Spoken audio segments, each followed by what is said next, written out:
0. Do I need to say anything else? For me, this one is a 5 out of 10. The reason I give it a 5 and not lower is because it is very high in protein and it also essentially eliminates all ultra-processed foods. It's very simple, and for most people, you probably don't even need to track. Now, I didn't rate this higher because it would be extremely difficult to maintain this for a long period of time. You go over to a friend's house and they make a delicious meal and you have to sit there like, no, I'm carnivore. You also get no fiber and miss some key nutrients, but you could supplement those. Mediterranean diet.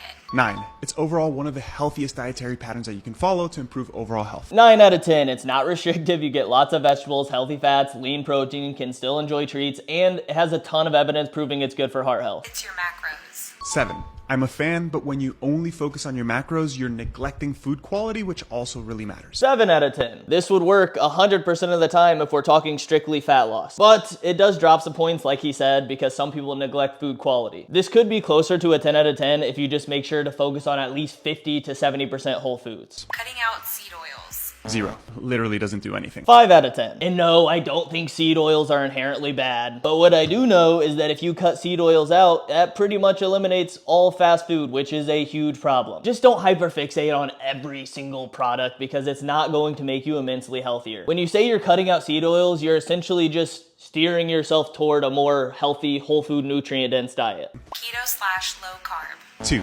For the love of God, please do not cut out carbs. 3 out of 10. I just think restricting carbs sounds miserable, especially when it's not necessary whatsoever. But remember, just because I rate some of these diets lower doesn't mean that it won't work for you. Everyone is going to be different. These ratings are just based on what's healthiest and most sustainable for the broader population. And honestly, if you add some small tweaks to any of these diets, they could be pretty sustainable. Intermittent fasting.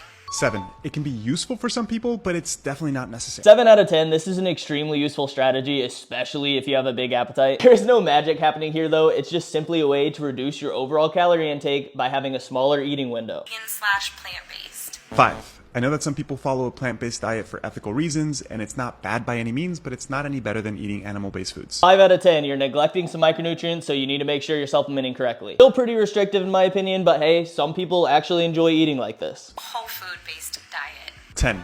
Eat more real food and 8 out of 10. This could be a 10 out of 10 if you just aim for 70% or so whole foods most days and then still leave room for those less nutritious options. Obviously, if it was 100% whole foods and you really thoroughly enjoyed every single thing that you were eating, that's great. But the reality is not many of us want to be that restrictive, and it could end up leading to binging or just quitting altogether. Find a way that makes it not only healthy, but sustainable for you. I love you. Follow for more.